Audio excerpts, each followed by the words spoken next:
यादवेन्द्राय ज्ञानमुद्राय योगिने नाथाय रुक्मिणेशाय नमो वेदान्तवेदिने रामाय रामभद्राय रामचन्द्राय वेदसे रघुनाथाय नाथाय सीताया पतये नमः।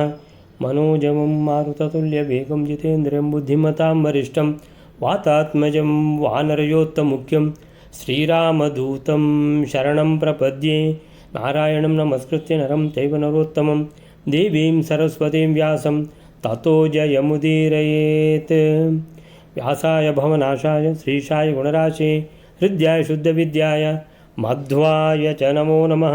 ಶ್ರೀಗುರುಭ್ಯೋ ನಮಃ ಹರಿ ಓಂ. ಶ್ರೀಕೃಷ್ಣ ಬಲರಾಮರು ತನ್ನ ಜೊತೆಗಿರುವಂಥ ಸಂಗಡಿಗರು ಗೋಪಾಲಕರು ಎಲ್ಲ ಸೇರಿ ಹೋಗ್ತಾ ಇದ್ದಾರೆ ಮಧುರೆಯ ರಾಜಬೀದಿಯಲ್ಲಿ. ಸೊ ಹೋಗ್ತಾ ಇರುವಾಗ ಏನೆಲ್ಲ ನೋಡಿದರು ಅನ್ನುವಂಥದ್ದು ಅಂತಿದ್ರೆ ನಮಗೂ ಸಹ ನೋಡಲಿಕ್ಕೆ ಆಗ್ತದೆ. ಸೊ ಏನೆಲ್ಲ ಅವರು ನೋಡಿದ್ದಾರೆ ನಾವು ಸಹ ನೋಡ್ಬೋದು. ಏನಂತ ಹೇಳಿದರೆ ಸ್ಫಟಿಕ ಶಿಲಾಮಯವಾದ ಹೆಬ್ಬಾಗಿಲಿನಿಂದ ಮಥುರಾ ನಗರದ ವೈಭವ, ಎತ್ತರವಾದ ಗೋಪುರಗಳಿಂದಲೂ ದೊಡ್ಡದಾದ ಬಾಗಿಲುಗಳಿಂದಲೂ ಕೂಡಿತ್ತು ಆ ನಗರ. ಅಲ್ಲಿಯ ಕಿಟಕಿಗಳು ಚಿನ್ನದಿಂದ ಮಾಡಿದ್ದು, ಹೆಬ್ಬಾಗಿಲುಗಳಿಗೆ ಚಿನ್ನದ ತೋರಣಗಳಿದ್ದವು. ನಗರದ ಸುತ್ತಲೂ ತಾಮ್ರ ಮತ್ತು ಹಿತ್ತಾಳೆಯ ಪ್ರಾಕಾರ. ಸುತ್ತಲಿದ್ದ ಕಂದಕಗಳಿಂದಾಗಿ ನಗರವನ್ನು ಸುಲಭವಾಗಿ ಪ್ರವೇಶಿಸಲು ಆಗುತ್ತಿರಲಿಲ್ಲ, ಸೆಕ್ಯುರಿಟಿ. ಸೊ ಅಲ್ಲಲ್ಲಿ ಸುಂದರವಾದ ಉದ್ಯಾನವನಗಳು, ರಮಣೀಯ ಉಪವನಗಳು ಶೋಭಿಸುತ್ತಿದ್ದವು. ಅಲ್ಲಿ ಸುವರ್ಣದಿಂದ ಅಲಂಕೃತವಾದ ಚೌಕಗಳಿದ್ದು, ನಾವು ಚೌರಾಯ ಅಂತ ಹೇಳ್ತೇವೆ. ಸೊ 4 ರಸ್ತೆ ಇದು ಆಗುವಂಥ ಜಾಗ, ಸಂಧಿಸುವ ಜಾಗ. ಸೊ ಅಲ್ಲಿ ಸುವರ್ಣದಿಂದ ಅಲಂಕೃತವಾದ ಚೌಕಗಳಿದ್ದು, ಧನಿಕರ ಸೌಧಗಳೂ ಇದ್ದುವು. ಜೊತೆಗೆ ಹೂದೋಟಗಳು, ಪ್ರಜಾವರ್ಗದ ಸಭಾಭವನಗಳು, ಸಾಮಾನ್ಯ ಜನರು ವಾಸಿಸುವ ಭವನಗಳಿಂದಲೂ ಸಮಲಂಕೃತವಾಗಿತ್ತು. ವಜ್ರ, ವೈಡೂರ್ಯ, ನೀಲ, ಹವಳ, ಪಚ್ಚೆ ಮೊದಲಾದವುಗಳಿಂದ ಸಮಲಂಕೃತವಾದ ಚಾವಣಿಗಳು, ಜಗುಲಿಗಳು ಇದ್ದವು. ರತ್ನ ಖಚಿತವಾದ ಕಿಟಕಿಗಳಲ್ಲಿಯೂ ಜಗುಲಿಗಳಲ್ಲಿಯೂ ಕುಳಿತು ಕಪೋತ, ಪಾರಿವಾಳ ಪಕ್ಷಿಗಳು, ನವಿಲುಗಳು ಧ್ವನಿ ಮಾಡುತ್ತಿದ್ದವು. ರಸ್ತೆಗಳನ್ನು, ಅಂಗಡಿ ಬೀದಿಗಳನ್ನು, ರಾಜಮಾರ್ಗಗಳನ್ನು, ಚೌಕಗಳನ್ನು ಚೆನ್ನಾಗಿ ಗುಡಿಸಿ ಸಾರಿಸಿದ್ದರು. ಅಲ್ಲಲ್ಲಿ ಹೂವಿನ ಹಾರಗಳಿಂದಲೂ ಮೊಳಕೆ ಧಾನ್ಯಗಳಿಂದಲೂ ಅರಳು ಅಕ್ಷತೆಗಳಿಂದಲೂ ಅಲಂಕರಿಸಿದ್ದರು. ಮನೆಗಳ ಬಾಗಿಲಲ್ಲಿ ಮೊಸರು, ಚಂದನಾದಿಗಳಿಂದ ಅಲಂಕರಿಸಿದ ನೀರಿನ ಕಲಶಗಳನ್ನು ಇಟ್ಟಿದ್ದರು. ಅವನ್ನು ಹೂವುಗಳಿಂದ, ದೀಪ ಚಿಗುರುಗಳಿಂದ, ಗೊನೆ ಸಹಿತ ಬಾಳೆಯ ಕಂಬಗಳಿಂದ, ಅಡಿಕೆ ಮರದ ಹೊಂಬಾಳೆಗಳಿಂದಲೂ, ಗಿಡಗಳಿಂದಲೂ, ರೇಷ್ಮೆ ವಸ್ತ್ರಗಳಿಂದಲೂ ಚೆನ್ನಾಗಿ ಅಲಂಕರಿಸಿದ್ದರು. ಸೊ ಈ ರೀತಿ ಬಾಕಿದ್ದೆಲ್ಲ ಹೇಳಿದ್ದೇವೆ, ನಿನ್ನೆ ಹೇಳಿಯಾಗಿದೆ. ಏನಂತ ಹೇಳಿದರೆ ಎಲ್ಲ ಇದು ಮಹಡಿ ಹತ್ತಿ ಎಲ್ಲ ನೋಡ್ತಾ ಇದ್ದರು ಅನ್ನುವಂಥದ್ದು. ಆನಂತರ ಎಲ್ಲ ಅವಸರದಲ್ಲೆಲ್ಲ ಹೆಂಗಸರು ಬಂದಿದ್ದಾರೆ ಅಂತ. ಸೊ ಅದನ್ನೂ ಸಹ ಹೇಳ್ತಾರೆ. ಏನಂತ ಹೇಳಿದರೆ ಕೆಲವರು ಜೋಡಿಯಾಗಿ ತೊಡಬೇಕಾಗಿದ್ದ ಕಂಕಣಗಳನ್ನು ಒಂಟಿಯಾಗಿಯೇ ತೊಟ್ಟಿದ್ದರು. ಅಂತೇಳಿ ಕೃಷ್ಣ ಬಲರಾಮರು ಬಂದಾಯಿತು ಅಂತ ಓಡಿದ್ದೆ. ಯಾರೋ ಒಬ್ಬಳು ಕಿವಿಗೆ ಕರ್ಣಪುಷ್ಪವನ್ನು ಧರಿಸಿದರೆ ಮತ್ತೊಬ್ಬಳು ಒಂದೇ ಕಾಲಿಗೆ ನೂಪುರವನ್ನು ಧರಿಸಿದ್ದಳು. ಗೆಜ್ಜೆ ಒಂದೇ ಕಾಲಿಗೆ, ಇನ್ನೊಂದು ಕಾಲಿಗೆ ಇಲ್ಲ, ಕುರ್ಸೋದಿಲ್ಲ ಹಾಕಲಿಕ್ಕೆ. ಕೆಲವರು ಒಂದೇ ಕಣ್ಣಿಗೆ ಕಾಡಿಗೆ ಹಚ್ಚಿಕೊಂಡಿದ್ದರೆ ಮತ್ತೊಬ್ಬಳು ಕಾಡಿಗೆ ಹಚ್ಚಿಕೊಳ್ಳಲೇ ಇಲ್ಲ. ಕೆಲವು ಹೆಂಗಳೆಯರು ಊಟ ಮಾಡುತ್ತಿದ್ದರು. ಸುದ್ದಿ ತಿಳಿದಾಗ ಊಟವನ್ನು ಹಾಗೆ ಬಿಟ್ಟು ಕೈ ತೊಳೆಯದೇ ಓಡಿ ಬಂದಿದ್ದರು. ಎಲ್ಲರ ಮನಸ್ಸು ಉತ್ಸಾಹದಿಂದ ತುಂಬಿ ಹೋಗಿತ್ತು. ಕೆಲವರು ಅಂಗರಾಗವನ್ನು ಹಚ್ಚಿಕೊಳ್ಳುತ್ತಿದ್ದವರು ಸ್ನಾನ ಮಾಡದೆ ಹಾಗೆ ಬಂದಿದ್ದರು. ಮಲಗಿದ್ದ ಕೆಲವರು ಗದ್ದಲವನ್ನು ಕೇಳಿ ಹಾಗೆ ಬಂದಿದ್ದರು. ಅಂತೇಳಿದರೆ ಎಷ್ಟು ಗದ್ದಲ ಆಗಿದೆ ಅಂತ ನೋಡಿ ನೀವು. ಮಕ್ಕಳಿಗೆ ಹಾಲು ಕುಡಿಸುತ್ತಿದ್ದ ಕೆಲವರು ಮಗುವನ್ನು ಅಲ್ಲೇ ಬಿಟ್ಟು ಶ್ರೀಕೃಷ್ಣನ ನೋಡಲು ಆಗಮಿಸಿದ್ದರು. ಸೊ ಕಮಲನಯನ ಶ್ರೀಕೃಷ್ಣನು ಮತ್ತ ಗಜದಂತೆ ಟಿವಿಯಿಂದ ನಡೆದು ಬರುತ್ತಿದ್ದನು. ಸೊ ಮಹಾಲಕ್ಷ್ಮಿಗೂ ಆನಂದವನ್ನು ಉಂಟು ಮಾಡುವ ತನ್ನ ವಿಗ್ರಹ ಅಂತೇಳಿದರೆ ಎಷ್ಟು ಒಂದು ವಿಗ್ರಹ ಅಂತೇಳಿದರೆ ಶ್ರೀಕೃಷ್ಣ ಎಷ್ಟು ಚೆಂದ ಅಂತ ಹೇಳಿದರೆ, ಮಹಾಲಕ್ಷ್ಮಿಗೂ ಆನಂದವನ್ನು ಉಂಟು ಮಾಡುವ ತನ್ನ ವಿಗ್ರಹದಿಂದ, ತನ್ನ ದೇಹದಿಂದ ಮಥುರೆಯ ಸ್ತ್ರೀಯರ ಕಣ್ಣುಗಳಿಗೆ ಆನಂದೋತ್ಸವವನ್ನು ಉಂಟು ಮಾಡುತ್ತಿದ್ದನು ತಿಳ್ಕೊಂಡು ಹೀಗೆ. ಸೊ ಅವರೆಲ್ಲ ಮೊದಲು ಲೀಲೆಗಳನ್ನು ಕೇಳಿದ್ದರು. ಮಧುರಾನಗರದ ಸ್ತ್ರೀಯರು ಹಲವು ದಿನಗಳಿಂದ ಭಗವಂತ ಶ್ರೀಕೃಷ್ಣನ ಅದ್ಭುತ ಲೀಲೆಗಳನ್ನು ಕೇಳುತ್ತಾ ಬಂದಿದ್ದರು. ಅವರ ಚಿತ್ತವು ಬಹಳ ಕಾಲದಿಂದ ಶ್ರೀಕೃಷ್ಣನ ದರ್ಶನಕ್ಕಾಗಿ ಚಂಚಲವಾಗಿದ್ದು, ವ್ಯಾಕುಲವಾಗಿತ್ತು. ಇಂದು ಅವನನ್ನು ನೋಡಿದರು. ಶ್ರೀಕೃಷ್ಣನು ಕೂಡ ತನ್ನ ಪ್ರೇಮಪೂರ್ಣ ಓರೆ ನೋಟದಿಂದ, ನಸುನಗೆಯ ಅಮೃತ ಸಿಂಚನದಿಂದ ಅವರೆಲ್ಲರನ್ನು ಸಮ್ಮಾನಿಸಿದನು. ಸೊ ಈ ರೀತಿ ಆ ಸ್ತ್ರೀಯರು ಪರೀಕ್ಷಿತನೇ, ಭಾಗವತದ್ದು ಪರೀಕ್ಷಿತನೇ, ಶುಕಮುನಿಗಳು ಹೇಳುವಂಥದ್ದು ಪರೀಕ್ಷಿತನೇ. ಆ ಸ್ತ್ರೀಯರು ಕಣ್ಣುಗಳ ಮೂಲಕ ಭಗವಂತನನ್ನು ತಮ್ಮ ಹೃದಯದಲ್ಲಿ ಇಟ್ಟುಕೊಂಡು ಆನಂದಮಯ ಸ್ವರೂಪವನ್ನು ಆಲಂಘಿಸಿದರು. ಅವರೆಲ್ಲರ ಶರೀರ ಪುಳಕಗೊಂಡಿತು. ಹಾಗೂ ಬಹಳ ದಿನದಿಂದ ವಿರಹ ವ್ಯಥೆ ಏನಿತ್ತು ಅವರನ್ನು ಕಾಡ್ತಾ ಇತ್ತು, ಶಾಂತವಾಯಿತು ಅಂತ ಹೇಳ್ತಾರೆ. ಸೊ ಈ ರೀತಿ ಅಂತ ಹೇಳಿದರೆ ಆ ಬೀದಿಯಲ್ಲಿ ಕೃಷ್ಣ ಬಲರಾಮರು ಹೋಗ್ತಾ ಇದ್ದಾರೆ. ಸೊ ನಮಗೆ ಹೇಗೆ ಕಾಣ್ತದೆ ಆ ಬೀದಿ ಅನ್ನುವಂಥದ್ದನ್ನು ಭಾಗವತ ಎಷ್ಟು ಚೆನ್ನಾಗಿ ಹೇಳ್ತು. ಸೊ ನಂತರ ಏನಾಯಿತು ಅಂತ ನೋಡುವ. ಬಹುಶಃ ಇವತ್ತು ವೈಲಾರಿ ಇಲ್ಲ ಅಂತ ಕಾಣಿಸ್ತದೆ. ಇದ್ದಾರಲ್ಲ, ಹಾಂ ಸರಿ. ಸೊ ಇವಾಗ 96ನೇ ಶ್ಲೋಕ ಅಲ್ಲ, 96ನೇ ಶ್ಲೋಕ ಅಲ್ಲ, 97ನೇ ಶ್ಲೋಕ. ಹೇಳಿ. ಆಸಾದ್ಯ ಕುಂಜರಗತಂ ರಜಕಂ ಯಯಾಚೆ ವಸ್ತ್ರಾಣಿ ಕಂಸದಯಿತಂ ಗಿರಿಜಾವರೇಣ ಮೃತ್ಯುಜ್ಜಿತಂ ಸಪದಿತೇನ ದುರುಕ್ತಿವಿದ್ದಃ ಪಾಪಂ ಕರಾಗ್ರಮೃದಿತಂ ವ್ಯನಯದ್ಯಮಾಯ.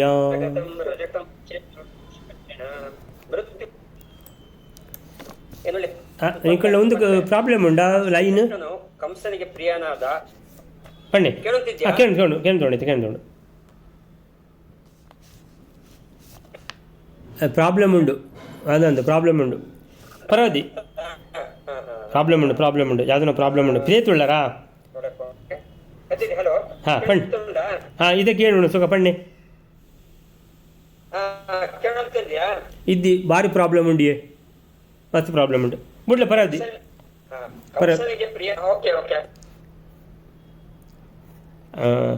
ಆಸಾದ್ಯ ಕುಂಜರಗತಂ ರಜಕಂ ಯಯಾಚೆ ವಸ್ತ್ರಾಣಿ ಕಂಸದಯಿತಂ ಗಿರಿಜಾವರೇಣ ಮೃತ್ಯುಜ್ಜಿತಂ ಸಪದಿತೇನ ದುರುಕ್ತಿವಿದ್ದಃ ಪಾಪಂ ಕರಾಗ್ರಮುದಿತಂ ವ್ಯನಯದ್ಯಮಾಯ. ಆಸಾದ್ಯ ಹೋಗ್ತಾ ಇದ್ದಾರೆ ಯಾವುದರಲ್ಲಿ? ಮಥುರೆಯ ಬೀದಿಯಲ್ಲಿ ಕೃಷ್ಣ ಬಲರಾಮರು ಒಟ್ಟಿಗಿದ್ದಾರೆ, ಸಂಗಡಿಗರು. ಸೊ ಆವಾಗ ಯಾರನ್ನು ನೋಡಿದರು? ಅವರಿಗೆ ಯಾರು ಸಿಕ್ಕಿದ್ರು ಅಂದರೆ ಅವರನ್ನು ಯಾರು ಹೊಂದಿದ್ರು ಅಂದರೆ ಎದುರು ಯಾರು ಬಂದರು? ಕುಂಜರಗತಂ, ಆನೆ ಮೇಲೊಬ್ಬ ಬರ್ತಾ ಇದ್ದಾನೆ. ಕುಂಜರಗತಂ ರಜಕಂ, ರಜಕ ಅಂತೇಳಿದರೆ ಮಡಿ ಮಾಡುವವ ಅಂತೇಳಿದರೆ ವಸ್ತ್ರ ಯಾವುದು ಇದು ಅಗಸ. ರಜಕಂ ಯಯಾಚೆ ಬಂದ ಅಂತೇಳಿದರೆ ಈ ಅಗಸ ಅಂತೇಳಿದರೆ ಆನೆ ಮೇಲೆ ಬರ್ತಾ ಇದ್ದಾನೆ ಅಂತೇಳಿದರೆ ಇವನು ಈಗ ಪುರೋಹಿತರು ಅಂತ ಹೇಳಿದರೆ ರಾಜಪುರೋಹಿತರು ಅಂತ ಹೇಳೋದಿಲ್ವ, ಹಾಗೆ ಇವನು ಅಗಸ. ಆದರೆ ಯಾರದ್ದು ಅಗಸ ಅಂತ ಹೇಳಿದರೆ ಕಂಸನ ಅಗಸ. ಸೊ ರಾಜಪುರೋಹಿತರು ಇದ್ದ ಹಾಗೆ ಇವನು ರಾಜ ಅಗಸ ಅಂತ ಹೇಳುವ. ಸೊ ರಜಕಂ ಕುಂಜರಗತಂ, ಕುಂಜರ ಅಂತ ಹೇಳಿದರೆ ಆನೆ, ಕುಂಜರಗತಂ ಅಂದರೆ ಆನೆ ಮೇಲೆ ಅಂಬಾರಿ ಹಾಕ್ಕೊಂಡು ಬರ್ತಾ ಇದ್ದಾನೆ. ವಸ್ತ್ರಗಳನ್ನೆಲ್ಲ ಮಡಿ ಮಾಡಿ ಬಣ್ಣ ಹಾಕಿ ಎಲ್ಲ ಅದಕ್ಕೆ ಬೇಕಾದ್ದೆಲ್ಲ ನಾವೆಲ್ಲ ಇದು ಹೇಳೋದಿಲ್ವ, ಇಸ್ತ್ರಿ ಕೊಟ್ಟರೆ ಇಸ್ತ್ರಿ ಮತ್ತು ಮಡಿ ಮಾಡಲಿಕ್ಕೆ ಕೊಟ್ಟರೆ ಏನೋ ಅದು ಗಂಜಿ ಎಲ್ಲ ಹಾಕಿ ಎಲ್ಲ ಪಟ್ಟೆಯನ್ನೆಲ್ಲ ಅಷ್ಟು ಇದು ಮಾಡ್ತಾರೆ, ಮಡಿಗೆ ಆಗುತ್ತೆ ಎಲ್ಲೋ ಗೊತ್ತಿಲ್ಲ ಆ ಥರ. ಸೊ ಕುಂಜರಗತಂ ರಜಕಂ ಯಯಾಚೆ ಅಂತೇಳಿದರೆ ಎಲ್ಲ ವಸ್ತ್ರ ಎಲ್ಲ ಭಾಳ ಮಿರಿ ವಸ್ತ್ರ ಕಾಣ್ತದೆ, ಭಾರಿ ಚಂದದ ವಸ್ತ್ರಗಳು. ಸೊ ಕೃಷ್ಣ ಬಲರಾಮ ಅಂತ ಹೇಳಿದರೆ ಲೋಕ ವಿಡಂಬನೆಗೆಲ್ಲ ಕಥೆಗಳು ಇದೆಲ್ಲ. ಸೊ ಭಗವಂತನಿಗೆ ಅವನಿಗೆ ಪ್ರಾಕೃತ ಶರೀರವೇ ಇಲ್ಲ, ಬಟ್ಟೆ ಬೇಕಾ ಅಂತ ಭಗವಂತನಿಗೆ ಯಾವುದು ಕಡಿಮೆ ಆಗಿದೆ ಅಂತ ಹೇಳ್ಕೊಂಡು ಯಾರ ಹತ್ರ ಅದು ಕೇಳಬೇಕು? ಭಗವಂತ ನಮಗೆ ಹೇಳುವಂಥದ್ದು ಉಪನಿಷತ್ನಲ್ಲಿ ಯಾರನ್ನೂ ಏನೂ ಕೇಳಬೇಡಿ, ಕೇಳುವುದಿದ್ದರೆ ಭಗವಂತನನ್ನು ಮಾತ್ರ ಕೇಳಿ, ಮತ್ತು ಯಾರಿಗೂ ಏನೂ ಕೊಡುವಂಥ ಸಾಮರ್ಥ್ಯವೇ ಇಲ್ಲ. ಯಾಕಂದರೆ ಯಾರಿಗೂ ಸ್ವಾತಂತ್ರ್ಯವೇ ಇಲ್ಲ ಏನು ಕೊಡುವಂಥದ್ದು. ಅವ್ರದ್ದು ಇದ್ದರೆ ತಾನೇ ಅವ್ರು ಇನ್ನೊಬ್ಬರಿಗೆ ಕೊಡುವಂಥದ್ದು. ಅವ್ರದ್ದು ಅಂತ ಏನಿದೆ? ಏನಿಲ್ಲ, ಎಲ್ಲ ಭಗವಂತನದ್ದು. ಸೊ ಅದನ್ನು ತಿಳ್ಕೊಳ್ಳೋದು ಮಾತ್ರ ಮಿಸ್ಟೇಕ್ ಅಷ್ಟೇ, ನಮ್ಮದು ಅಂತ ಏನಿಲ್ಲ. ಸೊ ಎಲ್ಲವೂ ಭಗವಂತ ಕೊಟ್ಟದ್ದು ನಮ್ಮ ಹತ್ರ ಇರೋದು. ಆದ್ದರಿಂದ ನಾವು ಹೇಳೋದು, ನಾನು ಆ ದೇವಸ್ಥಾನಕ್ಕೆ ಇಷ್ಟು ಕೊಟ್ಟುಬಿಟ್ಟೆ, ಅಯ್ಯೋ ನಿಂದೇನು ಕೊಟ್ಟಿದ್ಯಪ್ಪ, ಏನೂ ಕೊಟ್ಟಿಲ್ಲ ಅಂತೇಳಿದರೆ ಏನು, ಅದಕ್ಕೆ ಕೆಲವರು ಹೇಳೋದೇ ಇಲ್ಲ ಕೊಟ್ಟದನ್ನು. ಯಾಕಂತ ಹೇಳಿದ್ರೆ ನಮ್ಮದಲ್ಲ, ಕೆರೆ ನೀರನ್ನು ಕೆರೆಗೆ ಚೆಲ್ಲಿ ಅಂತ. ಸೊ ಭಗವಂತ ಕೊಟ್ಟದ್ದನ್ನು ಭಗವಂತನಿಗೆ ಆ ದೇವಸ್ಥಾನಕ್ಕೆ ಕೊಟ್ಟರೆ ಏನು ದೊಡ್ಡ ಏನೂ ಇಲ್ಲ. ಸೊ ಆ ರೀತಿಯಲ್ಲಿ ಆದರೆ ಭಗವಂತ ಅಂದರೆ ಹೇಳಿದರೆ ಸುಖಪೂರ್ಣ ಭಗವಂತ, ಜ್ಞಾನಪೂರ್ಣ ಭಗವಂತ, ಎಲ್ಲ ಗೊತ್ತಿರುವಂಥ ಭಗವಂತ ಸುಮ್ಮನೆ ಲೋಕ ವಿಡಂಬನೆಗೆ ಯಥಾ ವಯಸ್ಸಿ ಯಥಾ ಕುಲೆ. ಸೊ ಎಲ್ಲಿ ಹುಟ್ಟಿದ್ದಾರೆ ಭಗವಂತ ಅಂದರೆ ಮನುಷ್ಯ ಕುಲದಲ್ಲಿ ಗೊಲ್ಲರ ಇದರಲ್ಲಿ ಹುಟ್ಟಿದ್ದು. ಸೊ ಗೊಲ್ಲರ ಕುಲದಲ್ಲಿ ಹುಟ್ಟಿದರೆ ಗೊಲ್ಲ ಹುಡುಗರ ಹಾಗೆ ಮಾಡಬೇಕಲ್ವಾ. ಸೊ ಗೊಲ್ಲ ಹುಡುಗರ ಹಾಗೆ ಮಾಡ್ತಾ ಇದ್ದಾನೆ ಶ್ರೀಕೃಷ್ಣ ಭಗವಂತ. ಕುಂಜರಗತಂ ರಜಕಂ, ಆನೆ ಮೇಲೆ ಅಂಬಾರಿ ಹಾಕೊಂಡು ಬಂದಿದ್ದಾನೆ ಅಗಸ. ಅವನನ್ನು ವಸ್ತ್ರಾಣಿ ಯಯಾಚೆ, ಅವ ಯಾವ ರಜಕ ಅಂತೇಳಿದರೆ ಕಂಸದಯಿತಂ. ಕಂಸದಯಿತಂ, ದಯಿತಂ ಅಂತೇಳಿದರೆ ಬಹಳ ಪ್ರೀತಿ ಅವರಿಗೆ ಹೇಳುವಂಥದ್ದು. ಅಂತೇಳಿದರೆ ಗಂಡನಿಗೆ ಹೆಂಡತಿ ದಯಿತ, ಹೆಂಡತಿಗೆ ಗಂಡ ದಯಿತ. ಇಲ್ಲಿ ಕಂಸದಯಿತ ಅಂತೇಳಿದರೆ ಕಂಸನಿಗೆ ಬಹಳ ಪ್ರಿಯವಾದವ ಅಂತ ಅರ್ಥ. ಸೊ ಕಂಸದಯಿತಂ. ಸೊ ಅವನು ಒಬ್ಬ ರಾಕ್ಷಸಾಮ. ಯಾರು? ಈ ರಜಕ. ಗಿರಿಜಾವರೇಣ ಮೃತ್ಯುಜ್ಜಿತಂ, ಇವನು ಸಾಮಾನ್ಯದವಲ್ಲ, ಇವ ರಜಕ. ಆನೆ ಮೇಲೆ ಬರ್ತಾ ಇದ್ದಾನೆ, ಅದರಲ್ಲೇ ಗೊತ್ತಾಗಬೇಕು ಇವನು ಸಾಮಾನ್ಯದವ ಅಲ್ಲ ಅಂತ. ಇವನು ರಾಜಕುಲಕ್ಕೆ ಎಲ್ಲ ಮಾಡಿ ಕೊಡುವವ ಅದಲ್ಲ, ಅದು ಅಷ್ಟೇ ಅಲ್ಲ, ಇವ ಬಾಡಿಗಾರ್ಡು ಕೂಡ ಕಂಸನಿಗೆ. ಸೊ ಹೇಗೆ ಅಂತೇಳಿದರೆ ಗಿರಿಜಾವರೇಣ ಮೃತ್ಯುಜ್ಜಿತಂ, ಇವನಿಗೆ ಪಾರ್ವತಿದ್ದು ವರ ಸಿಕ್ಕಿದೆ, ಇವನು ತಪಸ್ಸು ಮಾಡಿದ್ದಾನೆ ಎಲ್ಲ ರಾಕ್ಷಸರ ಹಾಗೆ. ಗಿರಿಜಾವರೇಣ, ಪಾರ್ವತಿಯ ವರದಿಂದ, ಮೃತ್ಯುಜ್ಜಿತಂ, ಇವನಿಗೆ ಅವಧ್ಯನಾಗಿದ್ದಾನೆ, ಇವನಿಗೆ ಮೃತ್ಯು ಇಲ್ಲ. ಸೊ ಅಂಥವನು. ಹಾಗಾದರೆ ಅವನ ಹತ್ರ ಮಾತಾಡುವಾಗ ಸ್ವಲ್ಪ ನೋಡಿಯೇ ಮಾತಾಡಬೇಕಲ್ವ. ಸೊ ಇರಲಿ. ಯಯಾಚೆ ವಸ್ತ್ರಾಣಿ, ಭಗವಂತ ಶ್ರೀಕೃಷ್ಣ ಭಗವಂತ ಎಲ್ಲ ಗೊಲ್ಲರ ಹುಡುಗರ ಹಾಗೆ. ಯಯಾಚೆ ವಸ್ತ್ರಾಣಿ, ವಸ್ತ್ರಾಣಿ ಅಂತೇಳಿದರೆ ಆ ವಸ್ತ್ರಗಳು ಎಷ್ಟು ಗರಿಯಾಗಿ ಅಷ್ಟು ಚಂದ ಮಾಡಿ ಅಂತೇಳಿದರೆ ಹೊಸದಾಗಿ ಪುನಃ ಬಣ್ಣ ಹಾಕಿ ಗಂಜಿ ಹಾಕಿ ಚೆನ್ನಾಗಿ ಇಸ್ತ್ರಿ ಮಾಡಿ ಆ ವಸ್ತ್ರ ನೋಡುವಾಗಲೇ ಖುಷಿಯಾಗಬೇಕು ಅಂಥ ವಸ್ತ್ರಗಳ ರಾಶಿಯೇ ಇದೆ ಆನೆಯ ಮೇಲೆ. ಸೊ ಭಗವಂತ ಕೇಳ್ತಾನೆ ಶ್ರೀಕೃಷ್ಣ, ವಸ್ತ್ರಾಣಿ ಯಯಾಚೆ, ವಸ್ತ್ರಾಣಿ ಯಯಾಚೆ ಅಂತೇಳಿದರೆ ವಸ್ತ್ರಗಳನ್ನು ಕೇಳ್ತಾನೆ. ಯಯಾಚೆ ಬೇಡಿದ ರಜಕನ ಹತ್ರ, ರಜ ಎಷ್ಟು ತುಂಬ ವಸ್ತ್ರಗಳಿದೆಯಲ್ಲ ನಿನ್ನ ಹತ್ರ, ಸ್ವಲ್ಪ ನಮಗೂ ಕೊಡಯ್ಯ ಅಂತ. ಸೊ ಸಪದಿ ಕೇಳಿದ್ದು ಅವನಿಗೆ ಕಣ್ಣು ಕೆಂಪಾಯಿತು. ಯಾರಿಗೆ? ರಜಕನಿಗೆ. ಏನಪ್ಪ ಏನು ರಾಜರದ್ದು ಇದು ಯಾರಿಗಿದೆ ತಗೊಂಡು ಹೋಗ್ತಾ ಇದ್ದಾರೆ? ಅರಮನೆಗೆ ತಗೊಂಡು ಹೋಗುವಂಥ ವಸ್ತ್ರಗಳನ್ನು ನಿನಗ ಗೊಲ್ಲರ ಹುಡುಗ ನೀನು ಅಂತೇಳಿದರೆ ಯಾರನ್ನೂ ಕೂಡ ನಾವು ಅವರು ಯಾವ ವಸ್ತ್ರ ಧರಿಸಿದ್ದಾರೆ ಅದರ ಆಧಾರದ ಮೇಲೆ ನಾವು ಜಡ್ಜ್ ಮಾಡಬಾರದು ಅಂತ ಹೇಳೋದಕ್ಕೆ ಇದು ಇನ್ನೊಂದು ನಿದರ್ಶನ. ಗೊಲ್ಲರ ಹುಡುಗ ಅಂತ ಎಣಿಸಿದ್ದಾನೆ ಭಗವಂತ. ಅಂದರೆ ಎಲ್ಲ ಸ್ವಾತಂತ್ರ್ಯಗಳಿರುವಂಥ ಭಗವಂತ, ಒಬ್ಬನೇ ಒಬ್ಬ ಸ್ವಾತಂತ್ರ್ಯ ಇರುವಂಥ ಭಗವಂತ, ನಾವೆಲ್ಲರೂ ಅವನ ಅಧೀನ. ಅಂಥ ಭಗವಂತನ ಹತ್ರ ಇವನು ದರ್ಪ ತೋರಿಸ್ತಾ ಇದ್ದಾನೆ. ಯಾರು? ಈ ರಜಕ. ಯಾಕಂತೇಳಿದರೆ ಗೊಲ್ಲರ ವೇಷ ಧರಿಸಿಕೊಂಡಿದ್ದಾನಲ್ವಾ ಶ್ರೀಕೃಷ್ಣ. ಮುಖದಲ್ಲಿರುವ ತೇಜಸ್ಸು ನೋಡಲಿಲ್ಲ ಅವ, ವಸ್ತ್ರ ಮಾತ್ರ ನೋಡಿದ್ದಾನವ. ಸೊ ಆಯ್ತಲ್ಲ. ಸೊ ವಸ್ತ್ರಾಣಿ ಯಯಾಚೆ, ಯಾರ ಹತ್ರ? ರಜಕಂ. ಆ ರಜಕ ಯಾರವ? ಕಂಸದಯಿತಂ. ಏನೊಂದು ಸ್ಪೆಷಲು? ಗಿರಿಜಾವರೇಣ ಮೃತ್ಯುಜ್ಜಿತಂ. ಸೊ ಅವನನ್ನು ಕುಂಜರಗತಂ, ಆನೆ ಮೇಲೆ ಅಂಬಾರಿ ಹಾಕ್ಕೊಂಡು ಬರ್ತಾ ಇರುವವನನ್ನು. ಸೊ ಮೇಲೆ ಕೂತವರಿಗೆ ಕೆಳಗೆ ಕೂತವರು ಸಾಮಾನ್ಯವಾಗಿ ಕಾಣಿಸುವುದಿಲ್ಲ ಅಂತ ಹೇಳುವುದಿಲ್ವಾ? ಸೊ ಆನೆ ಮೇಲೆ ಕೂತಿದ್ದಾನೆ. ಸೊ ರಸ್ತೆಯಲ್ಲಿ ಹೋಗುವವರ ಮೇಲೆ ಗಮನ ಒಂದು ಬೀಳುವುದಿಲ್ಲ ಅಲ್ವಾ? ಸೊ ಅವರೆಲ್ಲ ಏನು ಲೆಕ್ಕಕ್ಕಿಲ್ಲ ಅಂತ ಹಾಗೆ. ಕೂಡಲೇ ಸಪದಿ ಅವನೇನು ಮಾಡ್ತಾನೆ? ತೇನ, ಆ ರಜಕನಿಂದ ದುರುಕ್ತಿ ವಿದ್ದ ಅಂತೇಳಿದ್ರೆ ಬಾಯಿ ಬಂದಾಗೆ ಹೇಳಲಿಕ್ಕೆ ಶುರು ಮಾಡ್ತಾನೆ. ಸೊ ಏನು ಹೇಳಿದ ಅದನ್ನು ಭಾಗವತ ಹೇಳ್ತದೆ. ಏನಾಯ್ತಪ್ಪ ಅಷ್ಟೆಲ್ಲ ಅಂತೇಳ್ಕೊಂಡು ಅಂತೇಳಿದರೆ ಏನಾಯಿತು ಅಂತೇಳಿದರೆ, ಅಯ್ಯ ನಮ್ಮಿಬ್ಬರಿಗೂ ತೊಡಲು ಯೋಗ್ಯವಾದ ಬಟ್ಟೆಗಳನ್ನು ಕೊಡು. ರಾಜಯೋಗ್ಯವಾದ ಈ ಬಟ್ಟೆಗಳನ್ನು ತೊಟ್ಟುಕೊಳ್ಳಲು ನಾವು ಅರ್ಹರಾಗಿದ್ದೇವೆ. ನೀನು ನಮಗೆ ಈ ವಸ್ತ್ರಗಳನ್ನು ಕೊಟ್ಟರೆ ನಿನಗೆ ಬಹಳ ಶ್ರೇಯಸ್ಸು ಉಂಟಾದೀತು, ಇದರಲ್ಲಿ ಸಂಶಯವೇ ಇಲ್ಲ ಅಂತ ಹೇಳಿದರೆ ಭಗವಂತ ಹೇಳ್ತಾನೆ. ಆದರೆ ಅದು ಕಿವಿಗೆ ಬೀಳಬೇಕಲ್ವಾ? ದುರ್ಜನರ ಕಿವಿಗೆ ಅದು ಬೀಳುವುದಿಲ್ಲ. ಸೊ ದುರ್ಜನರ ಕಿವಿಗೆ ಎಲ್ಲಿ ಬೀಳ್ತದೆ ಅದು? ಸೊ ಅವನೇನು ಹೇಳ್ತಾನೆ? ಪರೀಕ್ಷಿತನೇ, ಭಗವಂತನು ಸರ್ವತ್ರ ಪರಿಪೂರ್ಣನಾಗಿರುವಂಥ ಭಗವಂತ, ಎಲ್ಲವೂ ಅವನದ್ದೇ ಆಗಿದೆ. ಹೀಗಿದ್ದರೂ ಲೋಕದ ವಿಡಂಬನೆಗೆ ಗೊಲ್ಲರ ಕುಲದಲ್ಲಿ ಹುಟ್ಟಿರುವಂಥ ಶ್ರೀಕೃಷ್ಣನು ಗೊಲ್ಲ ಹುಡುಗರ ಹಾಗೆ ಏನು ಮಾಡಿದ? ಹೀಗೆ ಯಾಚಿಸುವ ಲೀಲೆಯನ್ನು ತೋರಿದ. ಆದರೆ ಆ ಮೂರ್ಖ ರಾಜನಾದ ಕಂಸನ ಸೇವಕ, ಅವನು ಅದಕ್ಕಿಂತ ದೊಡ್ಡ ಮೂರ್ಖ ಈ ರಜಕ, ಸೊಕ್ಕಿ ಹೋಗಿದ್ದ. ಯಾಕಂತೇಳಿದರೆ ಪಾರ್ವತಿದ್ದು ವರದಿಂದ ಅವಧ್ಯನಾಗಿದ್ದ. ಆಮೇಲೆ ಬೇಕಾದ ಅವನಿಗೆ ಎಲ್ಲ ಮರ್ಯಾದೆಗಳುಂಟು. ಆನೆ ಮೇಲೆ ಹೋಗಲಿಕ್ಕೆ, ಆನೆ ಮೇಲೆ ಬರಲಿಕ್ಕೆ ಅಂತ ಹೇಳಿದರೆ ಅವನಿಗೆ ಎಷ್ಟು ಮರ್ಯಾದೆಗಳನ್ನು ಕೊಟ್ಟಿದ್ದಾನೆ ಅರಮನೆಯಿಂದ ಕಂಸ ಅನ್ನುವಂಥದ್ದು ಗೊತ್ತಾಗ್ತದೆ. ಅದಲ್ಲದೆ ಕಂಸನಿಗೆ ಬಹಳ ಬೇಕಾದವನು, ಕಂಸ ದಯಿತ ಅಂತ ಹೇಳಿದ್ದಾರೆ ಮಧ್ವಾಚಾರ್ಯರು. ಅಂದರೆ ಕಂಸನಿಗೆ ಬಹಳ ಬೇಕಾದವನಾದ ಕಾರಣ ಅಷ್ಟು ಜಾಸ್ತಿ ಸೊಕ್ಕಿದೆ ಇವನಿಗೆ. ಸೊ ಏನು ಮಾಡ್ತಾನೆ, ಅವನು ಸಿಟ್ಟಿನಿಂದ ಆಕ್ಷೇಪಿಸುತ್ತಾ ಹೇಳ್ತಾನೆ. ಅಂತೇಳಿದರೆ ನೆಲದಲ್ಲಿ ನಡ್ಕೊಂಡು ಹೋಗುವಂಥ ಗೊಲ್ಲರ ವೇಷ ಮಾತ್ರ ನೋಡಿದ್ದಾನೆ, ಮುಖ ನೋಡಲಿಲ್ಲ, ತೇಜಸ್ಸು ನೋಡಲಿಲ್ಲ. ಸೊ ಆ ರೀತಿಯಲ್ಲಿ ನಾವು ಯಾರನ್ನು ಕೂಡ ಅವರು ಹಾಕಿದ ಬಟ್ಟೆ ಮೇಲೆ ಇವನೇ ಅಂತ ಹೇಳಲಿಕ್ಕಾಗೋದಿಲ್ಲ, ಅವ್ರದ್ದು ಯೋಗ್ಯತೆ ಏನೂ ಇರ್ಬೋದು. ಸೊ ಹಾಗಿರುವಾಗ ಭಗವಂತನನ್ನು ಏನು ಮಾಡ್ತಾನೆ, ಸಿಟ್ಟಿನಿಂದ ಆಕ್ಷೇಪಿಸುತ್ತಾ ಈ ರಜಕ ಹೇಳ್ತಾನೆ, ಏ ಹುಡುಗ, ಕಾಡು ಮೇಡುಗಳಲ್ಲಿ ಸದಾ ಸಂಚರಿಸುವ ನೀವುಗಳು. ಯಾಕಂತೇಳಿದರೆ ಭಗವಂತ ಕೃಷ್ಣನೊಟ್ಟಿಗೆ ಬಾಕಿ ಆ ಗೊಲ್ಲರ ಹುಡುಗರು ಬಾಕಿದ್ದವರು ಕೂಡ ಇದ್ದಾರಲ್ಲ. ಸೊ ಎಲ್ಲರನ್ನು ನೋಡಿ ಹೇಳುವಂಥದ್ದು ಅವನು ಏನಂತ ಹೇಳಿದ್ರೆ, ಕಾಡು ಮೇಡುಗಳಲ್ಲಿ ಸದಾ ಸಂಚರಿಸುವ ನೀವುಗಳು, ಅಂದರೆ ದನ ಕಾಯುವವರು ಅಂತ ಹೇಳಲಿಲ್ಲ, ಗೊತ್ತಿಲ್ಲ ಅವನಿಗೆ. ಸೊ ಪ್ರತಿದಿನವೂ ಇಂತಹ ಬಟ್ಟೆಗಳನ್ನು ಉಡ್ತೀರಾ ನೀವು? ಉದ್ಧಟರಾಗಿರುವ ನೀವು ಈ ರೀತಿ ಬಾಯಿಗೆ ಬಂದ ಹಾಗೆ ಅರಮನೆದ್ದು ಬಟ್ಟೆಗಳನ್ನು ಕೇಳುವುದ ನೀವು? ರಾಜನ ವಸ್ತ್ರಗಳನ್ನು ಏನು ಅಪಹರಿಸುವುದ ಅಂತೇಳಿದರೆ ಹಾಕ್ಕೊಳ್ತೇನೆ ಅಂತ ಹೇಳಿಬಿಟ್ಟು ಮತ್ತೆ ಹಾಗೆ ಹೋಗಿಬಿಡುದಲ್ವ? ಅಪಹರಿಸುವ ಅಪೇಕ್ಷೆಯೇ? ಎಲೆ ಮೂರ್ಖರೇ, ಓಡಿ ಹೋಗಿ ಅಂತೇಳಿದರೆ ನನ್ನ ಹತ್ರ ನೀವು ಕೇಳಿದ್ದೀರಲ್ಲ, ನೀವು ಈಗ ನಿಮ್ಗೆ ಏನಾಗ್ತದೆ ಅಂತ ಗೊತ್ತಿದೆ ನಿಮಗೆ. ಕೆಲವು ದಿನ ಬದುಕಿ ಉಳಿಯಬೇಕಿದ್ದರೆ ಹೀಗೆಲ್ಲ ಮಾಡಬೇಡಿ. ರಾಜಭಟ್ರು ಈಗ ನಿಮ್ಮನ್ನು ನೋಡಿದರೆ ನಿಮ್ಮಂಥ ಕೊಬ್ಬಿದವರನ್ನು ಬಂಧಿಸ್ತಾರೆ.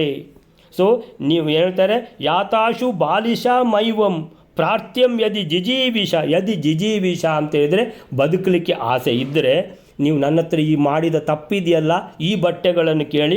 ಅದಕ್ಕೆ ಏನು ಮಾಡ್ತಾರೆ ರಾಜಭಟರು? ಬದ್ನಂತಿ, ಕಟ್ಟಿ ಹಾಕ್ತಾರೆ. ಘ್ನಂತಿ ಅಂತ ಹೇಳಿದರೆ ಕೊಂದೇ ಹಾಕ್ತಾರೆ. ಲುಂಪಂತಿ, ಆಮೇಲೆ ನಿಮ್ಮ ಹತ್ರ ಇದ್ದದನ್ನು ಅಪಹರಿಸ್ಕೊಂಡು ಹೋಗ್ತಾರೆ. ಸೊ ಅಂಥ ರಾಜಭಟರು ಇಲ್ಲಿ ಇರುವಂಥದ್ದು ಅಂತ ಹೇಳ್ಕೊಂಡು ಓಡಿ ಹೋಗಿ ನೀವು ಬಹಳ ದೊಡ್ಡ ತಪ್ಪು ಮಾಡಿದ್ದೀರಿ, ಇಲ್ಲಿ ನಿಲ್ಲಬೇಡಿ ನನ್ನ ಕಣ್ಣೆದುರುಗಡೆ ಅಂತ ಹೇಳ್ಕೊಂಡು ಈ ರೀತಿ ಹೇಳ್ದ.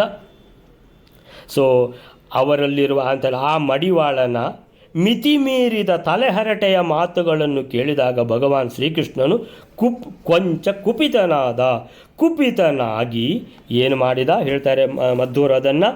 ಪಾಪಂ ಅಂತೇಳಿದರೆ ದುರುಕ್ತಿವಿದ್ದ, ಇಂಥ ದುರುಕ್ತಿಗಳನ್ನು ಹೇಳಿ ಏನು ಮಾಡಿದ್ದಾನೆ, ಬಹಳ ಒಂದು ಇದು ಮಾಡಿದ್ದಾನೆ, ಭಗವಂತನ ಕೋಪಕ್ಕೆ ತುತ್ತಾಗಿದ್ದಾನೆ. ಸೊ ಭಗವಂತನಿಗೂ ಗೊತ್ತಿರ್ಬೋದು ಇವನು ಇಂಥ ರಾಕ್ಷಸ, ಇವರ ಕಂಸನಿಗೆ ಬಹಳ ಬೇಕಾದವ. ಸೊ ಇವನನ್ನು ಕೊಲ್ಲುವಂಥ ಸಮಯ ಬಂದಿದೆ ಅಂತ ಭಗವಂತನಿಗೆ ಗೊತ್ತಾದ ಕಾರಣವೇ ಈ ರೀತಿ ಬಟ್ಟೆ ಕೇಳಿರ್ಬೋದು. ಸೊ ದುರುಕ್ತಿವಿದ್ದ, ಇಂತಹ ಬೇಡದ ಮಾತುಗಳನ್ನು ಆಡಿದ ಯಾರು? ರಜಕ, ಬಹಳ ಜಾಸ್ತಿ ಮಾತಾಡಿದ. ದುರುಕ್ತಿವಿದ್ದ ಇಂತಹ ಕೆಟ್ಟ ಮಾತುಗಳನ್ನು ಕೇಳಿ ಭಗವಂತನಿಗೆ ಸಹಿಸಲಿಕ್ಕಾಗಲಿಲ್ಲ. ಪಾಪಂ ಅಂತ ಪಾಪಿಷ್ಠನಿಗೆ ಕರಾಗ್ರ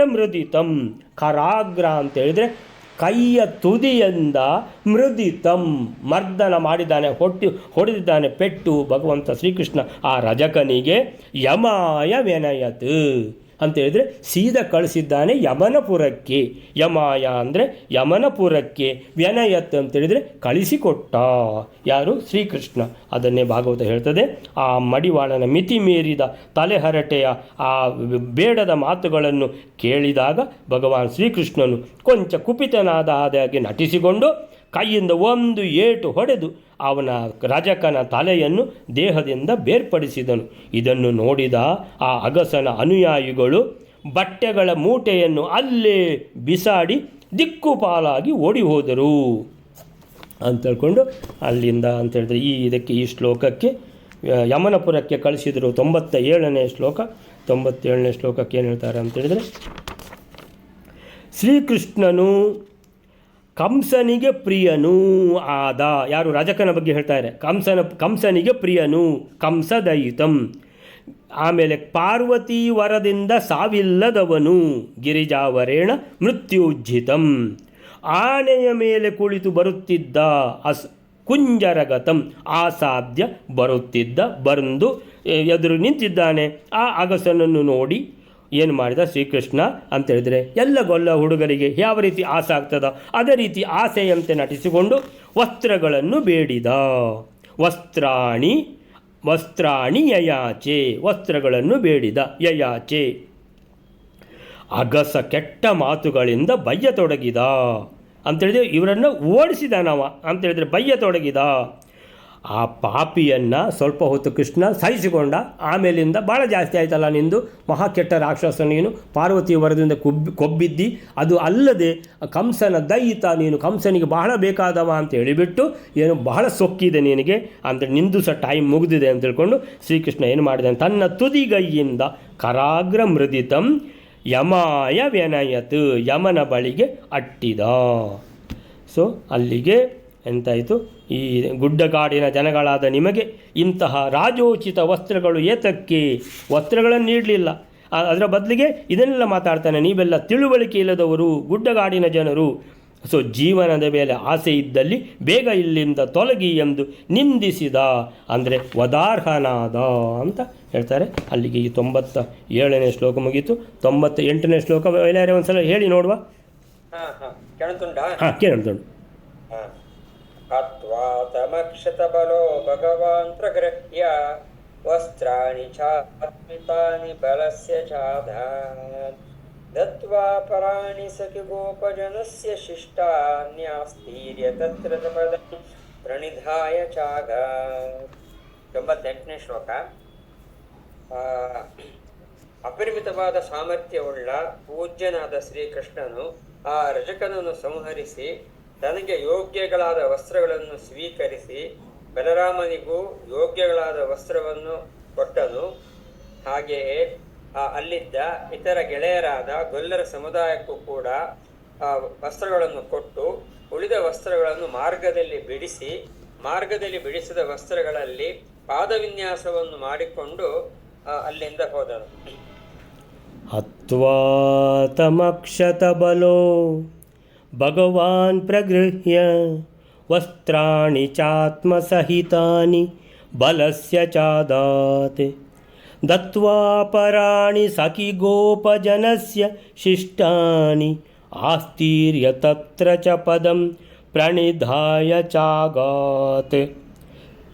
ಹತ್ವಾ ತಂ ಅಕ್ಷತಬಲಃ ಭಗವಾನ್ ಪ್ರಗೃಹ್ಯ ವಸ್ತ್ರಾಣಿ ಚ ಆತ್ಮಸಮಿತಾನಿ ಬಲಸ್ಯ ಚಾದಾತ್ ದತ್ವಾ ಅಪರಾಣಿ ಸಖಿ ಗೋಪಜನಸ್ಯ ಶಿಷ್ಟಾನಿ ಆಸ್ತೀರ್ಯ ತತ್ರ ಚ ಪದಂ ಪ್ರಣಿಧಾಯ ಚ ಆಗಾತ್. ಹತ್ವಾ ಅಂತೇಳಿದ್ರೆ ಅವನ ರುಂಡವನ್ನು ಮುಂಡದಿಂದ ಬೇರ್ಪಡಿಸಿದ್ದಾನೆ ಭಗವಂತ. ಒಂದೇ ಕೈಯಿಂದ ಕರಾಗ್ರದಿಂದ ಒಂದು ಹೊಡೆದ ಪೆಟ್ಟಿಗೆ ಸತ್ತು ಹೋಗಿದ್ದಾನೆ ರಜಕ. ಸೊ ಹತ್ವಾ ತಂ, ಆಮೇಲೆ ಅಕ್ಷತ ಬಲಹ, ಭಗವಂತನ ಬಲ ಎಷ್ಟು ಅಂತ ಅದನ್ನು ದೇವತೆಗಳಿಗೆ ಊಹಿಸ್ಲಿಕ್ಕಾಗೋದಿಲ್ಲ, ಬಾಕಿದವರಿಗೆ ಊಹಿಸ್ಲಿಕ್ಕಾಗ್ತದ. ಅಕ್ಷತ ಬಲಂ, ಅಕ್ಷತ ಬಲ ಅಂದರೆ ಏನು ಅಂತೇಳಿದರೆ ಸರ್ವಶಕ್ತನಾದ ಭಗವಂತ, ಅಪರಿಮಿತ ಶಕ್ತಿ ಇರುವಂಥ, ನಿರವಧಿಕ ಶಕ್ತಿ ಇರುವಂಥ ಭಗವಂತ, ಅಚಿಂತ್ಯ ಶಕ್ತಿ ಇರುವಂಥ ಭಗವಂತ ಅಂತ ಗೊತ್ತು. ಆದರೆ ಈ ಶಬ್ದಾರ್ಥ ಏನು ಅಂದರೆ ಆ ಕ್ಷತ ಬಲಂ, ಕ್ಷತ ಅಂದರೆ ಗಾಯಗೊಳ್ಳುವಂಥದ್ದು. ಸೊ ಭಗವಂತ ಯಾವ ಯುದ್ಧಕ್ಕೆ ಹೋದರೂ ಭಗವಂತನಿಗೆ ಗಾಯ ಆಗಲಿಕ್ಕೆ ಸಾಧ್ಯ ಇಲ್ಲ. ಭೀಷ್ಮಾಚಾರ್ಯರ ಜತೆಗೆ ಯುದ್ಧ ಮಾಡುವಾಗ ಮಾತ್ರ ಏನಾಯಿತು, ಗಾಯಗೊಂಡವನಾಗಿ ಭಗವಂತ ನಟಿಸಿದ. ಯಾಕಂದರೆ ಭೀಷ್ಮಾಚಾರ್ಯರು ಭಗವಂತನ ಅತ್ಯಂತ ದೊಡ್ಡ ಭಕ್ತರು. ಆ ರೀತಿ ಪ್ರತಿಜ್ಞೆ ಮಾಡಿದ್ರು, ನಾನು ಭಗವಂತ ಶ್ರೀಕೃಷ್ಣ ನಿನ್ನತ್ರ ಶಸ್ತ್ರವನ್ನು ಹಿಡಿಸ್ತೇನೆ ಅಂತ ಪ್ರತಿಜ್ಞೆ ಮಾಡಿದರು. ಭಗವಂತ ಏನು ಮಾಡೋದು, ಭಗವಂತ ಅರ್ಜುನನಿಗೆ ಹೇಳಿಯಾಗಿದೆ, ನಾನು ಈ ಮಹಾಭಾರತ ಯುದ್ಧದಲ್ಲಿ ಶಸ್ತ್ರವನ್ನು ಧಾರಣೆ ಮಾಡುವುದಿಲ್ಲ ಅಂತ. ಆದರೆ ಇಲ್ಲಿ ತನ್ನ ದೊಡ್ಡ ಭಕ್ತನಾದ ಭೀಷ್ಮಾಚಾರ್ಯರು ಪ್ರತಿಜ್ಞೆ ಮಾಡ್ತಾ ಇದ್ದಾರೆ, ಅರೆ ಶ್ರೀಕೃಷ್ಣ, ನಾನು ನಿನ್ನ ಹತ್ರ ಶಸ್ತ್ರವನ್ನು ಹಿಡಿಸ್ತೇನೆ. ಅರೆ ಎಂಥ ಪ್ರೀತಿಯಿಂದ, ಎಂಥ ವಿಶ್ವಾಸದಿಂದ ಹೇಳ್ತಾ ಇದ್ದಾರೆ. ಆ ಭಕ್ತಿಯ ಮುಂದೆ ಭಗವಂತ ಕರಗಿದ. ಸರಿ ಭೀಷ್ಮಾಚಾರ್ಯರೇ ಅಂತ ಇದೆ, ನನ್ನ ಭಕ್ತರಿಗೆ ಸೋಲಾಗಲಿಕ್ಕೆ ಸಾಧ್ಯ ಇಲ್ಲ. ಆದ್ದರಿಂದ ಭೀಷ್ಮಾಚಾರ್ಯರು ಪ್ರತಿಜ್ಞೆ ಮಾಡಿದರೆ ಅವರ ಪ್ರತಿಜ್ಞೆ ಅನ್ನುವಂಥದ್ದು ಮುಖ್ಯ ಅಂತ ಹೇಳ್ಕೊಂಡು ಆವಾಗ ಮಾತ್ರ ಶಸ್ತ್ರವನ್ನು ಧಾರಣೆ ಮಾಡಬೇಕಲ್ಲ. ಅದಕ್ಕೋಸ್ಕರ ಭೀಷ್ಮಾಚಾರ್ಯರು ಬಿಟ್ಟ ಬಾಣ ಭಗವಂತನ ಕೈಗೆ ತಲುಗಿ ಕ್ಷತ ಆಗ್ತದೆ. ಕ್ಷತ ಆದ ಕೂಡಲೇ ಭಗವಂತ ಏನು ಮಾಡಿದರು, ಶಸ್ತ್ರಧಾರಣೆ ಮಾಡ್ತಾರೆ. ಶಸ್ತ್ರಧಾರಣೆ ಮಾಡಿದರು ಅಂತ ಹೇಳಿದ್ರೆ ಏನು, ಭೀಷ್ಮಾಚಾರ್ಯರ ಪ್ರತಿಜ್ಞೆ ಏನಾಯಿತು, ಅದು ಸುಳ್ಳಾಗಲಿಲ್ಲ. ಅಂದರೆ ತನ್ನ ಭಕ್ತನ ಪ್ರತಿಜ್ಞೆ ಸುಳ್ಳಾಗಲಿಲ್ಲ. ಅದೇ ಬೇಕಾಗಿದ್ದು ಯಾರಿಗೆ, ಭಗವಂತನಿಗೆ. ಅದು ಬಿಟ್ಟರೆ ಭಗವಂತನಿಗೆ ಒಂದು ಗಾಯ ಆಗುವುದು ಅಂತ ಇಲ್ಲ. ಸೊ ಅಕ್ಷತ ಬಲಹ, ಅಕ್ಷತ ಅಂದರೆ ಗಾಯ ಆಗುವಂತಹ ಶರೀರವೇ ಅಲ್ಲ, ಅದು ಪ್ರಾಕೃತ ಶರೀರವೇ ಅಲ್ಲ, ಗಾಯ ಎಲ್ಲಿ ಆಗ್ತದೆ. ಸೊ ಅಕ್ಷತ, ಹಾಗಾದರೆ ನಮಗೆ ಕಾಣಿಸುವಂಥದ್ದು ಏನಂತ ಹೇಳಿದರೆ, ನಮಗೊಂದು ಕಾಣಿಸ್ತದೆ. ಯಾಕಂತ ಹೇಳಿದರೆ ಲೋಕ ವಿಡಂಬನೆಗೆ, ಸೊ ಮನುಷ್ಯ ಕುಲದಲ್ಲಿ ಹುಟ್ಟಿದ್ದು ಅಂತ ಆದ ಮೇಲೆ, ಹುಟ್ಟಿದ್ದೇ ಅಲ್ಲ, ಭಗವಂತನಿಗೆ ಹುಟ್ಟು ಅನ್ನುವಂಥದ್ದೇ ಇಲ್ಲ, ಅಜ ಭಗವಂತ. ಆ ಭಗವಂತನಿಗೆ ಹುಟ್ಟು ಇಲ್ಲ, ಸಾವು ಇಲ್ಲ, ಭಗವಂತ ನಿತ್ಯ ಶಾಶ್ವತನಾದ ಭಗವಂತ. ಆದರೂ ಲೋಕ ವಿಡಂಬನೆಗೆ ತನಗೆ ಗಾಯ ಆದಾಗೆ, ತನಗೆ ಅಂತೇಳಿದರೆ ಕೋಪ ಬಂದಾಗೆ, ಇದೆಲ್ಲ ಲೋಕ ವಿಡಂಬನೆಗೆ ಆಗುವಂಥದ್ದು. ಸೊ ಅಕ್ಷತ ಬಲ ಅಂತೇಳಿದರೆ ಗಾಯ ಆಗದೇ ಇರುವಂತಹ ಶರೀರ, ಗಾಯ ಆಗದೇ ಇರುವಂತಹ ಅತ್ಯಂತ ದುರಂತ ಶಕ್ತಿ, ಅಂದರೆ ಅಚಿಂತ್ಯ ಶಕ್ತಿ ಇರುವಂಥ ಭಗವಂತನು ಅಕ್ಷತ ಬಲ. ಭಗವಾನ್ ಪ್ರಗೃಹ್ಯ ವಸ್ತ್ರಾಣಿ, ಆ ರಜಕನಲ್ಲಿ ಏನುಂಟು, ಆನೆಯ ಮೇಲೆ ವಸ್ತ್ರಗಳ ರಾಶಿ ರಾಶಿ ಉಂಟು, ಆ ರಾಶಿಯನ್ನು ತೆಗೆದುಬಿಟ್ಟು ಅಕ್ಷತ ಬಲ ಭಗವಾನ್ ಪ್ರಗೃಹ್ಯ ವಸ್ತ್ರಾಣಿ, ಆ ಎಲ್ಲ ವಸ್ತ್ರಗಳನ್ನು ತೆಗೆದುಕೊಂಡು ಚ ಆತ್ಮ ಸಮಿತಾನಿ, ತನಗೆ ಯಾವುದು ಬೇಕು ಅದನ್ನು ತಾನು ಧರಿಸಿ, ಬಲಸ್ಯ ಚಾದಾತ್, ಬಲರಾಮ ಅಣ್ಣನಿಗೆ ಯಾವುದು ಬೇಕು ಅಣ್ಣನಿಗೆ ಕೊಟ್ಟು, ಬಲಸ್ಯ ಚ ಅದಾತ್, ಕೊಟ್ಟದ್ದು ಯಾರಿಗೆ, ಬಲರಾಮ ಅಣ್ಣನಿಗೆ, ದತ್ವಾ ಅಪರಾಣಿ, ಬಾಕಿ ಇದ್ದೆಲ್ಲ ತನ್ನ ಎಲ್ಲ ಸಖಿ ಗೋಪಜನಸ್ಯ, ಎಷ್ಟು ಜನ ಗೋಪ ಹುಡುಗರಿದ್ದಾರೆ ಅವರಿಗೆಲ್ಲ ಅವರಿಗೆ ಬೇಕಾದ ವಸ್ತ್ರಗಳನ್ನೆಲ್ಲ ಹಂಚಿ, ಅಷ್ಟು ವಸ್ತ್ರಗಳುಂಟಲ್ಲಿ, ಬೇಕಾದಷ್ಟು ವಸ್ತ್ರಗಳುಂಟು. ಇವರು ಎಷ್ಟು ಜನ ಇದ್ದಾರೆ, ಅಷ್ಟು ಜನರಿಗೆ ಬೇಕಾಗುವಷ್ಟು ಎಲ್ಲ ವಸ್ತ್ರಗಳುಂಟು, ಇನ್ನೂ ವಸ್ತ್ರ ಉಳಿದಿದೆ.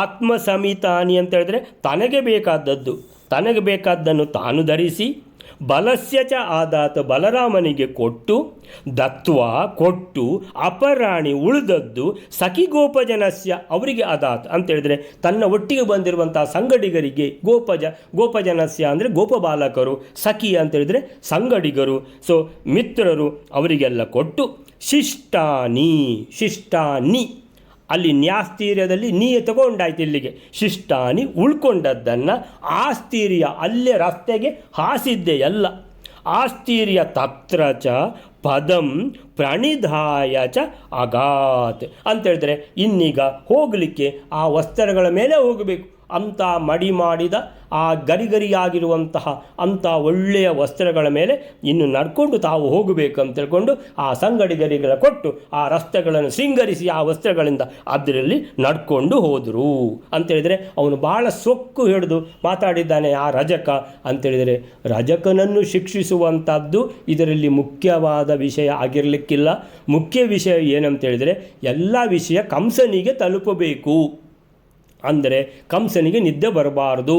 ಕಂಸ ಏನಾಗಬೇಕು, ಅವನು ಚಡಪಡಿಸಬೇಕು, ಅವನು ಏನಾಗಬೇಕು, ಈ ವಿಷಯ ಎಲ್ಲ ಕೇಳಿ ಅವನದು ಇಡೀ ತುಟಿ ಅದರಲಿಕ್ಕೆ ಶುರುವಾಗ್ತದೆ, ಅವನದು BP ಏರ್ತದೆ, ಕೈಕಾಲೆಲ್ಲ ನಡುಗುತ್ತದೆ. ಯಾರ್ದು, ಕಂಸನಿಗೆ ಕೋಪದಿಂದ ಆ ರೀತಿ ಕೋಪ ಆವೇಶ ಭರಿತನಾಗಬೇಕು ಕಂಸ ಅಂತ ಹೇಳ್ಕೊಂಡು ಕಂಸನಿಗೆ ಬಹಳ ಶಿಕ್ಷೆ ಕೊಡಲಿಕ್ಕೂ ಬಾಕಿ ಉಂಟು ಅಂತೇಳಿ ಇದು ಕಂಸನಿಗೆ ಶಿಕ್ಷೆ ಕೊಡುವಂತಹ ಈ ವಿಷಯವನ್ನು ಶುರು ಮಾಡಿದ್ದಾರೆ ಭಗವಂತ ಅಂತ ಆ ರೀತಿ ನಾವು ತಿಳ್ಕೊಳ್ಬೋದು.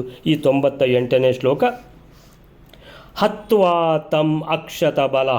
ಅಕ್ಷತ ಬಲ ಅಂತೇಳಿದ್ರೆ ಅವ್ಯಯ ಬಲ, ಯಾವ ಬಲವು ವ್ಯಯವೇ ಆಗುವುದಿಲ್ಲವೋ, ಒಂದು ಚೂರು ಖರ್ಚೇ ಆಗುವುದಿಲ್ಲವೋ ಅಂಥ ಬಲವಿರುವಂತಹ ಅಂತಹ ದುರಂತ ಶಕ್ತಿ ಇರುವಂತಹ ಭಗವಂತ ಶ್ರೀಕೃಷ್ಣ ಅವನನ್ನು ಸಂಹರಿಸಿ ಆ ರಜಕನನ್ನು ಹತ್ವಾ ಅವನನ್ನು ಸಂಹರಿಸಿ ಕೊಂದು ಆಮೇಲಿಂದ ತನಗೆ ಯೋಗ್ಯವಾದ ವಸ್ತ್ರಗಳನ್ನು ತಮಗೆ ಯೋಗ್ಯವಾದ ವಸ್ತ್ರಗಳನ್ನು ಆತ್ಮ ಸಮಿತಾನಿ ತಾನು ತಗೊಂಡು ಪ್ರಗೃಹ್ಯ ತೆಗೆದುಕೊಂಡು ಆನಂತರ ಉಳಿದ ವಸ್ತ್ರ ಬಲರಾಮನಿಗೆ ಬೇಕಾದ್ದನ್ನು ಬಲರಾಮನಿಗೆ ಕೊಟ್ಟು ಬಲಸ್ಯ ಚಾದಾತ್ ಅಪರಾಣಿ ಸಖಿ ಗೋಪಜನಸ್ಯ ದತ್ವ ಉಳಿದದ್ದನ್ನು ಎಲ್ಲ ಹುಡುಗರಿಗೆ, ಎಷ್ಟು ಜನ ಹುಡುಗರು, 100 ಜನ ಹುಡುಗರಿದ್ದಾರೆ ಗೋಪ ಬಾಲಕರು, ಅವರಿಗೆಲ್ಲ ಕೊಟ್ಟು ಇನ್ನೂ ಉಳ್ಕೊಂಡಿದೆ ಶಿಷ್ಟಾನಿ ಭಾಳಷ್ಟು ಉಳ್ಕೊಂಡಿದೆ. ಅದನ್ನು ಏನು ಮಾಡಿದ, ಅದು ಉಳಿದವುಗಳನ್ನು ದಾರಿಯುದ್ದಕ್ಕೂ ಹಾಸುವಂಥ ವ್ಯವಸ್ಥೆ ಮಾಡಿ. ಆ ಸಂಗಡಿಗರಿಗೆ ಪುರುಸೋತಿಲ್ಲ, ಒಂದು ನಿಮಿಷದೊಳಗೆ ಇಡೀ ಆ ವಸ್ತ್ರಗಳನ್ನೆಲ್ಲ ರಸ್ತೆಗೆ ಹಾಸಿಬಿಟ್ರು. ದಾರಿಯುದ್ದಕ್ಕೂ ಹಾಸಿ ಅದರ ಮೇಲೆ ಕಾಲಿಟ್ಟು ನಡೆದ.